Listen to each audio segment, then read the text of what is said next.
सभी साथियों को राम राम नमस्कार। ओके क्लासेज में आप सभी दोस्तों का एक बार फिर से स्वागत है। आज के इस वीडियो में आप सभी के लिए लेकर आ चुका हूं मैं आरपीएफ एग्जाम 2025 के लिए इंपॉर्टेंट क्वेश्चन। जैसा कि आप सभी को पता है आरपीएफ का एग्जाम 2 मार्च से शुरू हो गया था और 2 मार्च के बाद में 12 मार्च तक के जो आपके एग्जाम हैं वो कंप्लीट हो चुके हैं। अब बहुत सारे बच्चे ऐसे होंगे जिनका पेपर 17 तारीख को होगा और बहुत सारे बच्चे ऐसे होंगे जिनका पेपर 18 को होगा। तो जिन भी बच्चों का पेपर 17 और 18 तारीख को है वो सारे के सारे स्टूडेंट इस क्लास को लास्ट तक देख लेना। आपको समझ में आ जाएगा कि किस प्रकार के क्वेश्चन आप लोगों से पूछे जा सकते हैं। तो मेरे भाई क्लास अगर आपको पसंद आए तो लाइक कर देना, चैनल को सब्सक्राइब कर लो और मेरे भाई कमेंट करके बता दो कि आपका पेपर 17 को है या फिर मेरे भाई 18 को है। तो पहला सवाल तुम्हारे सामने, लुप्त स्थान ज्ञात करें। आप सभी को बताना है कि यहां पर क्या आएगा। तो भाई कुछ भी नहीं करना होता है ऐसे सवालों में, इनकी सिर्फ नंबरिंग देनी होती है। तो ध्यान से देखो भाई, ए आता है 1 पर, जेड आएगा 26 पर, सी आएगा 3 पर, एक्स आएगा 24 पर और ई आएगा 5 पर। 1 में 2 जोड़ूंगा 3 हो जाएगा, 3 में 2 जोड़ूंगा 5 हो जाएगा, 26 में 2 घटाऊंगा 24 और 24 में से 2 घटाऊंगा 22 नंबर पर आपका वी आएगा जो कि ऑप्शन नंबर 3 में है। तो जिन्होंने भाई ऑप्शन 3 आंसर दे दिया उन सभी का सही, बाकी सभी का गलत हो गया। लुप्त पद ज्ञात करें। बताओ मेरे भाई यहां पर खाली स्थान में आप लोगों की कौन सी संख्या जो है इनमें से आएगी। तो भाई ये सवाल भी देखो बहुत आसान है, तुरंत लॉजिक मिल जाएगा 1 सेकंड के अंदर कि 2 में 3 जोड़ूंगा तो 5 होगा, 5 में 3 जोड़ूंगा तो 8 होगा, 8 में 3 जोड़ूंगा 11, 11 में 3 जोड़ूंगा 14 और 14 में 3 जोड़ूंगा तो मेरे भाई आपका 17 होगा जो कि ऑप्शन नंबर 1 है। तो एक आंसर देने वालों के मजे, बाकी सभी का गलत। जिस प्रकार पहिए का संबंध वृत्त से है उसी प्रकार संतरे का संबंध किससे होगा। सभी बच्चे कमेंट करो भाई, पहिए का संबंध अगर वृत्त से है तो संतरा यानी कि मौसमी यानी कि नारंगी, ठीक है भाई। या फिर आप बात करो भाई ऑरेंज का, इसका संबंध मेरे भाई किससे होगा। तो मेरे भाई देखो पहिया कैसा होता है, सर पहिया ऐसा ही तो होता है बिल्कुल एकदम गोल, और वृत्त भी तो ऐसा ही होता है मेरे भाई। तो चाहे मैं वृत्त की बात करूं चाहे मैं पहिए की बात करूं, दोनों बिल्कुल गोल होते हैं 360 डिग्री, ठीक है भाई।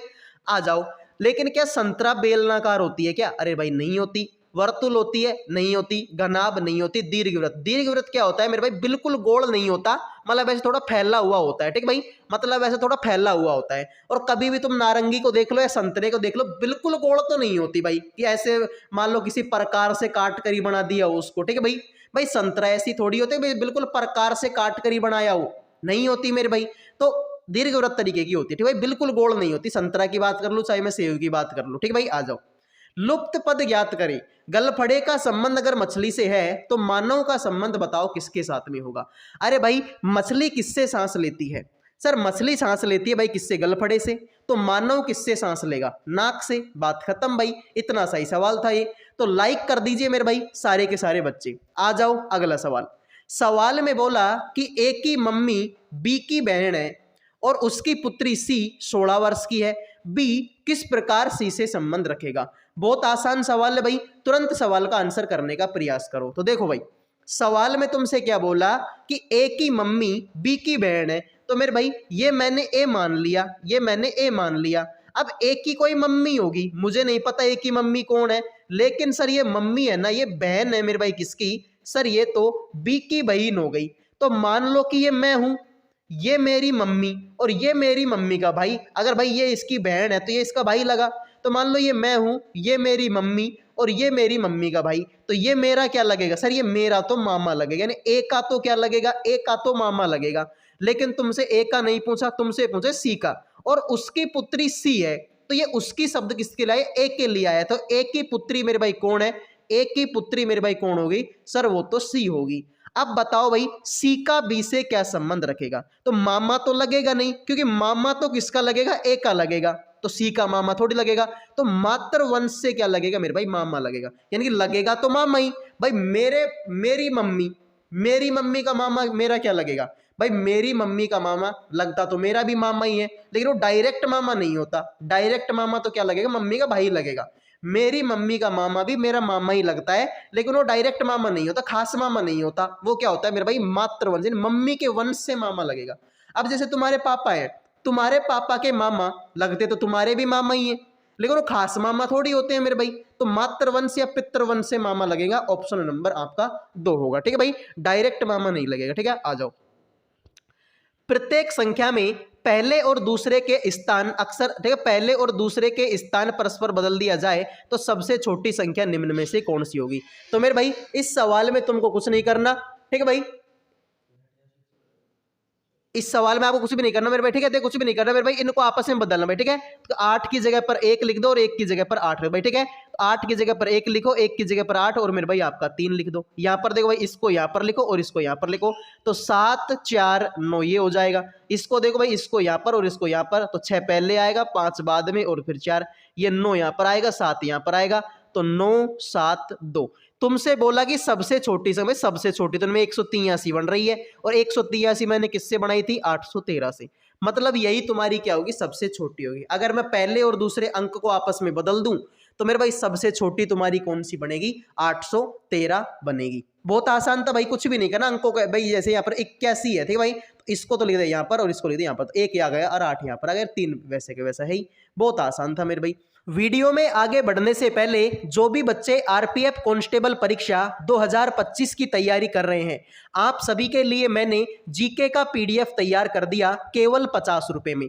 भाई जीके के पीडीएफ की जरूरत क्यों पड़ी, तो मैं आपको बता दूं कि आपने किसी से भी पढ़ लिया हो, लेकिन मेरे भाई सबसे ज्यादा जरूरी होता है रिवीजन करना। बिना रिवीजन के तुम लोग मेरे भाई जो है एग्जाम को क्रैक नहीं कर सकते।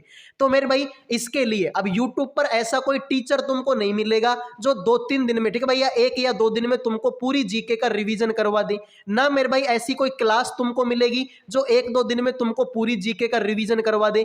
लेकिन मेरे भाई आप इस पीडीएफ को पढ़कर पूरी जीके का रिवीजन कर सकते हैं। इसमें आपको हिस्ट्री, पॉलिटी, स्टैटिक जीके के लगभग 35 प्लस टॉपिक मिलेंगे और 500 प्लस प्रश्न आपके लगभग 1 लाइनर क्वेश्चन होंगे।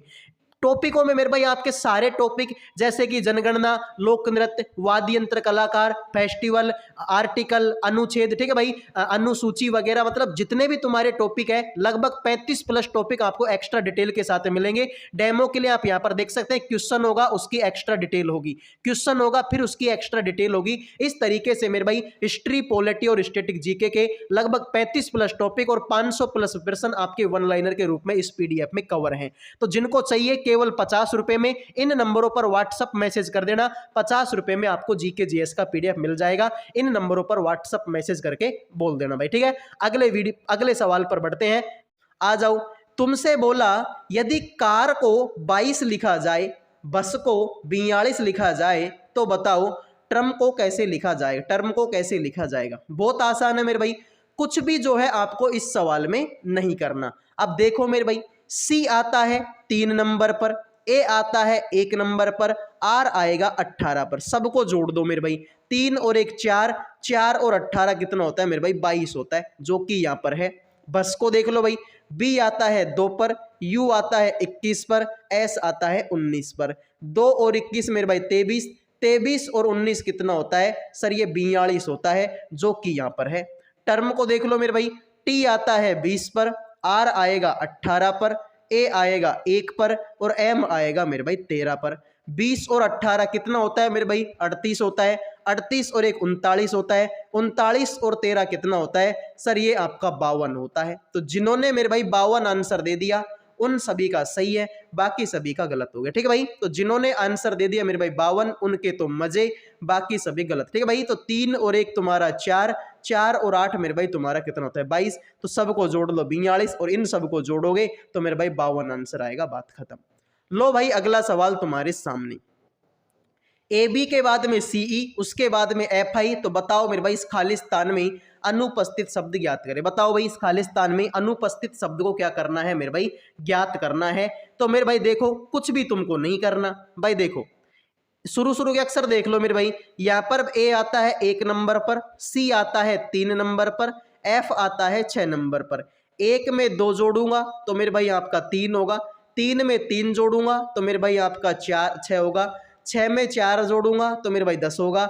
10 नंबर पर आपका जे आता है, ठीक है मेरे भाई। 10 नंबर पर आपका क्या आता है मेरे भाई, जे आता है। फिर इसमें मेरे भाई आपका 5 जोड़ूंगा 15 नंबर का, 15 नंबर पर है तुम्हारा ओ।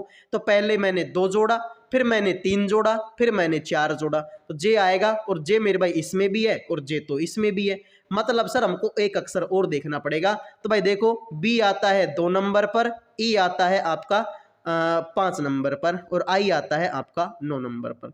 2 में 3 जोड़ेंगे तो मेरे भाई 5 होगा, 5 में 4 जोड़ेंगे आपका 9 होगा, और 9 में 5 जोड़ेंगे तो मेरे भाई 14, 14 नंबर पर एन आएगा, ऑप्शन नंबर 4। ठीक है भाई, तो पहले 2 जोड़ो, फिर 3 जोड़ो, फिर 5 जोड़ो, फिर 6 जोड़ो। ठीक है भाई, तो आंसर आएगा मेरे भाई ऑप्शन नंबर 4। अगला सवाल देखो मेरे भाई, फायर का संबंध अगर बर्न से है तो वाटर का संबंध किससे होगा। भाई फायर का संबंध है किससे, बर्न से। अब बहुत सारे बच्चे क्या करेंगे, इनकी नंबरिंग देने लग जाएंगे कि सर एफ आता है 6 नंबर पर, आई आएगा 9 नंबर पर, आर आएगा 18 नंबर पर। लेकिन भाई ये सवाल ऐसे नहीं होगा। भाई आग लगती है, भाई फायर से जलन होती है, भाई सीधी सी बात है, आग लगेगी तो जलेगी, कोई चीज बर्न होगी, भाई आग लगेगी तो जलेगी। और अगर पानी आएगा तो क्या बनेगी भाई, बाढ़ आएगी। पानी से क्या आती है, बाढ़ आती है, बात खत्म मेरे भाई। ठीक है, तो फायर से जलन होती है, जलती है कोई भी चीज, और पानी अगर ज्यादा आ गया तो भाई फ्लड यानी कि बाढ़ आएगी, ऑप्शन नंबर 3 होगा। बहुत आसान था। लो भाई, श्रृंखला में विलुप्त संख्या का पता लगाएं। बताओ मेरे भाई इस सवाल का राइट आंसर आप लोगों का क्या होगा। तो देखते हैं मेरे भाई इस सवाल का राइट आंसर आप लोग क्या करोगे। ठीक है भाई, तो देखो यार भाई 3 में कितना जोड़ोगे तुम लोग। ठीक है भाई, 3 में 2 जोड़ दूं तो मेरे भाई कितना हो जाएगा तुम्हारा, 5 हो जाएगा। 5 में 4 जोड़ दूं तो मेरे भाई 9 हो जाएगा। फिर 9 में 2 जोड़ दूं तो मेरे भाई 11 होगा। 11 में 4 जोड़ दूं तो मेरे भाई 15 होगा। फिर 15 में 2 जोड़ दूं तो मेरे भाई 17 होगा। 17 में 4 जोड़ दूं तो 21 होगा। यानी कि पहले 2 जोड़ा, फिर 4, फिर 2, फिर 4, फिर 2, फिर 4। तो इसमें 2 जोड़ा, इसमें 4 जोड़ा, इसमें 2 जोड़ा, अब इसमें 4 जोड़ दो, 11 और 4 होता है मेरे भाई आपका 15। तो जिन्होंने आंसर दे दिया मेरे भाई 15, उन सब का सही है। बाकी तो मेरे भाई आप सभी का मामला गंभीर हो चुका है, 15 आंसर होगा। अगले सवाल पर बढ़ते हैं। टेनिस का संबंध अगर कोर्ट से है तो बताइए बॉक्सिंग का संबंध किसके साथ में होगा। स्टेडियम से होगा, रिंग से होगा, पिच से होगा, या फिर ग्राउंड से होगा। अब इसमें भी बहुत सारे बच्चे क्या करेंगे, नंबरिंग देंगे कि भाई टी आएगा 20 नंबर पर, ई आएगा 5 नंबर पर, लेकिन वो काम तुमको नहीं करना। अरे भाई टेनिस को कहां पर खेला जाता है, टेनिस के खेल का मैदान क्या होता है, तो टेनिस के खेल का मैदान होता है मेरे भाई आपका कोर्ट। तो बताइए बॉक्सिंग के खेल के मैदान को क्या बोलते हैं मेरे भाई, रिंग बोलते हैं, ऑप्शन नंबर। ठीक भाई, कुश्ती कहां पर होती है, रिंग के अंदर ही तो होती है मेरे भाई। जैसे क्रिकेट कहां पर होगा, स्टेडियम में होगा। ठीक है मेरे भाई, तो उसी तरीके से बॉक्सिंग कहां पर होगी मेरे भाई, आपके रिंग के अंदर होगी। तो लाइक और सब्सक्राइब कर दो मेरे भाई, सारे के सारे बच्चे लाइक और सब्सक्राइब करना बिल्कुल फ्री होता है। सवाल में बोला यदि प्लस का मतलब गुणा है, माइनस का मतलब भाग है, गुणा का मतलब प्लस है, और भाग का मतलब माइनस है, तो निम्न का मान बताइए क्या होगा। अब जैसा जैसा सवाल में बोला है हमको तो वैसा वैसा करना है। तो मेरे भाई ध्यान से देखो यार, 36 की जगह पर लिखो 36, यहां पर आ गया माइनस, लेकिन सर माइनस का मतलब तो भाग है, तो भाग लगा दो किसका, 4 का। आगे आ गया प्लस, प्लस का मतलब तो गुणा है, गुणा लगा दो 7 का। आगे आ गया गुणा, गुणा का मतलब प्लस है, प्लस लगा दो मेरे भाई 8 का। तो 4 8 का 32, 4 नाम का 36। तो 9 गुणा में 7 प्लस में 8, तो 9 7 का 63, 63 और 8 मेरे भाई कितना होता है सर, ये होता है आपका 71। तो जिन्होंने आंसर दे दिया 71, उन सभी का सही है। बाकी तो मेरे भाई आप सभी का गलत हो चुका है। तो जिन्होंने भाई 71 आंसर दे दिया है उन सभी के मजे, बाकी तो मेरे भाई आप सभी का गलत हो चुका है। तो उम्मीद करूंगा ये सवाल भी तुमको समझ में आ गया होगा। लो भाई, सवाल में तुमसे बोला डीजीजे का संबंध एडीजी से है, तो बताओ डब्ल्यूटीक्यू का संबंध मेरे भाई आपका किससे होगा। सभी बच्चे बताओ भाई इस सवाल का राइट आंसर आप लोगों का क्या होगा। कितने बच्चे हैं जो इस सवाल का राइट आंसर करेंगे। तो ध्यान से देखो मेरे भाई, इनकी नंबरिंग करनी पड़ेगी। ठीक है भाई, इनकी नंबरिंग करनी पड़ेगी। तो मेरे भाई देखो यहां पर मैं क्या कर सकता हूं, तो मेरे भाई यहां पर देखो मेरे भाई, ठीक है बिल्कुल ठीक है भाई। तो देखो यार भाई डी जी जे, डी आता है 4 पर, जी आता है 7 पर, जे आता है 10 पर। इसको तुम देखोगे तो भाई ए आता है 1 पर, डी आता है 4 पर, जी आता है 7 पर। यानी कि सर कुछ भी नहीं किया, इसमें से तो 3 घटाया, इसमें से भी 3 घटाया, और इसमें से भी 3 घटाया। अब भाई 23 देखो, डब्लू आता है 23 पर, टी आता है 20 पर, क्यू आता है 17 पर। मेरे भाई 23 में से 3 घटाऊंगा 20 नंबर पर टी 17, तो मेरे भाई देख लो यार, इसमें से 3 घटाऊंगा 23 में से 3 घटाऊंगा 20 नंबर पर टी आएगा। 20 में से 3 घटाऊंगा मेरे भाई 17 नंबर पर क्यू, और 17 में से 3 घटाऊंगा 14 नंबर पर आपका एन। तो जिन्होंने आंसर दे दिया ऑप्शन 4 उन सभी का सही है, बाकी मेरे भाई आप सभी गलत हो। ठीक है भाई, तो 23 में से 3 घटाऊंगा तो मेरे भाई 20 आएगा, 20 में से 3 घटाऊंगा तो मेरे भाई 17 होगा, और 17 में से 3 घटाऊंगा तो मेरे भाई 14 होगा। T Q an option number 4 आप लोगों का क्या होगा, राइट आंसर होगा। आ जाओ मेरे भाई कथन और निष्कर्ष का ये सवाल है। ठीक है भाई, कथन और निष्कर्ष का ये सवाल है। सभी माउस मॉनिटर हैं, तो सारे के सारे जो माउस है ना भाई, ये सारे के सारे जो माउस हैं वो मेरे भाई आपके क्या हैं सर, वो आपके मॉनिटर हैं। सभी मॉनिटर यूपीएस है। ठीक है भाई, सभी मॉनिटर आपके यूपीएस है, और सभी यूपीएस सीपीयू हैं, सभी यूपीएस आपके सीपीयू हैं। अब सवाल है, बोला कुछ सीपीयू माउस है क्या? हाँ भाई, सीपीयू का गोला इतना बड़ा, माउस का गोला इतना, भाई कुछ ना कुछ हिस्सा तो है, मतलब ये बात तो तुम्हारी सही है। कुछ सीपीयू यूपीएस है क्या? हाँ भाई, सीपीयू का गोला इतना बड़ा, यूपीएस का गोला इतना सा, कुछ ना कुछ तो है, इसका मतलब ये भी सही है। तो पहला भी सही और मेरे भाई आपका दूसरा भी सही। ठीक है, पहला और दूसरा दोनों ही आपके मेरे भाई सही है। ठीक है भाई, पहला और दूसरा दोनों ही आपके सही है। भाई देखो, माउस मॉनिटर के अंदर आ रहे हैं, मॉनिटर यूपीएस के अंदर, और यूपीएस सीपीयू के अंदर, तो सीधी सी बात है सीपीयू माउस है कि हाँ भाई सीपीयू गोला इतना बड़ा, माउस का इतना, भाई कुछ ना कुछ तो है। सीपीयू का गोला इतना बड़ा, यूपीएस का इतना, भाई कुछ ना कुछ तो है, दोनों ही सही है मेरे भाई। आ जाओ अगला सवाल करते हैं। सवाल में बोला कि ए का मतलब तो गुणा है, बी का मतलब जोड़ है, सी का मतलब भाग है, और डी का मतलब घटाव है। तो बता दो इस समीकरण का मान आपका क्या होगा। तो मेरे भाई ध्यान से देखो यार, देखो 14 की जगह पर 14 लिख दो, आगे आ गया ए का मतलब है गुणा, गुणा कर दो मेरे भाई किसका, 18 का। आगे आ गया बी का मतलब जोड़ है, जोड़ दो मेरे भाई कितने को, 16 को।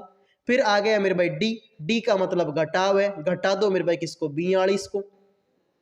ठीक है मेरे भाई, और आगे आ गया सी का मतलब भाग है, भाग दे दो मेरे भाई किसका, आपके 6 का। तो मेरे भाई ध्यान से देखो, 14 गुणा में 18 करेंगे तो 18 चौका 72 का, तो मेरे भाई 7, और 18 और 7 मेरे भाई आपका होता है 25, यानी कि 257 होगा। 257 प्लस में 16 होगा, और माइनस का 6 7 का 42। ठीक भाई, 6 7 का 42। तो भाई 257 में से 7 गया तो 250 बचेगा। 250 में अगर मैं 16 जोड़ दूं तो मेरे भाई आंसर तुम्हारा कितना आएगा सर? आंसर तो तुम्हारा 266 आएगा। इसका मतलब हमने कहीं ना कहीं गलती कर दी है। ठीक है भाई, तो देखो यार, ए का मतलब गुणा था तो 14 गुणा 18 हो गया, बी का मतलब जोड़ता तो 18 प्लस में 16 हो गया। फिर मेरे भाई डी का मतलब घटाव था तो घटाव आपका 42 हो गया। सी का मतलब भाग था तो मैंने 6 का भाग दे दिया। ठीक है भाई, ये तो सही है। 6 7 का 42 तो 7 आएगा। फिर मेरे भाई यहाँ पर देखो, 18 2 36, 18 18 चौका 72, अरे यार यहाँ पर 2 आएगा यार, सॉरी। ठीक है भाई, यहाँ पर 2 आएगा। ठीक है भाई, तो मेरे भाई 252 हो गया। अब देखो भाई, ऐसे कर लो इसको थोड़ा सा। ठीक है भाई, तभी मैं सोचो कहीं ना कहीं गलती तो हुई है। ठीक है भाई, तो ऐसे करो भाई, इसको आप क्या करो भाई, इसको आप 252 करो। ठीक है भाई, इसको 252 करोगे, 252 में 16 जोड़ोगे, और भाई इसका 6 7 का 42। तो भाई 252 और 16 कितना होता है, फिर ऐसे कर लो, 252, 16 में से 7 गया तो मेरे भाई कितना बचेगा, 9 बचेगा। 252 और 9 कितना होता है मेरे भाई आपका सर, 261 होता है। कितना होता है मेरे भाई आपका, 261 होता है। तो जिन्होंने भाई 261 आंसर दे दिया उन सभी का सही है, बाकी मेरे भाई आप सभी का गलत हो गया। ठीक भाई, 261 होगा। आज के लास्ट सवाल पर बढ़ जाते हैं। एक निश्चित कूट भाषा में CHI CAGO को इस तरीके से लिखा गया, तो बताओ इसको मेरे भाई कैसे लिखा जाएगा। तो मेरे भाई देखो, बहुत आसान है। शुरू के 3 अक्षर CHI उल्टा करके लिख दिया, CHI। शुरू के 3 अक्षर BEI, तुम भी उल्टा करके लिख दो, BE और I। अब BEI इसमें तो नहीं है और इसमें भी नहीं है। आ जाओ मेरे भाई, यहां पर देखो मेरे भाई CAGO था, तो यहां पर मेरे भाई क्या कर दिया, CAGO था। ठीक है भाई, तो CAGO था भाई। यहां पर देखो सवाल में मिस्टेक है। ठीक है भाई, सवाल में मिस्टेक है मेरे भाई यहां पर, तो या फिर ऐसे कर लो भाई, देखो यहाँ पर C आता है 3 नंबर पर, A आता है 1 नंबर, यानी 2 घटा दिया, तो J आता है 10 नंबर पर, इसमें 2 घटाएंगे 8 नंबर का, 8 नंबर पर H, और लास्ट के 3 अक्षर AGO, इसको लिख दिया AGO, उल्टा करके लिख दिया। यहाँ पर ING, तुम भी उल्टा करके लिख दो IN और G। तो भाई ING ऑप्शन नंबर ए होगा। ठीक है भाई, ऑप्शन नंबर ए होगा। ठीक है भाई, देखो कुछ भी नहीं किया, शुरू के 3 अक्षरों को उल्टा करके लिख दिया और लास्ट के 3 अक्षरों को उल्टा करके लिख दिया और बीच का जो था ना आया, इसमें से 2 घटा दिया। तो यहाँ पर भी शुरू के 3 अक्षरों को उल्टा करके लिख दो, लास्ट के 3 अक्षरों को उल्टा करके लिख दो और बीच में जो जे है ना, जे आता है 10 नंबर पर, 10 में से 2 घटाएंगे 8 नंबर पर आपका एच आएगा, जो कि इसी ऑप्शन में है। तो आज की ये क्लास यहीं पर खत्म होती है। उम्मीद करूंगा ये वीडियो आपको पसंद आया होगा। पसंद आया है तो वीडियो को लाइक और चैनल को सब्सक्राइब कर दो। अगले वीडियो मिलेंगे। जय हिंद, जय भारत।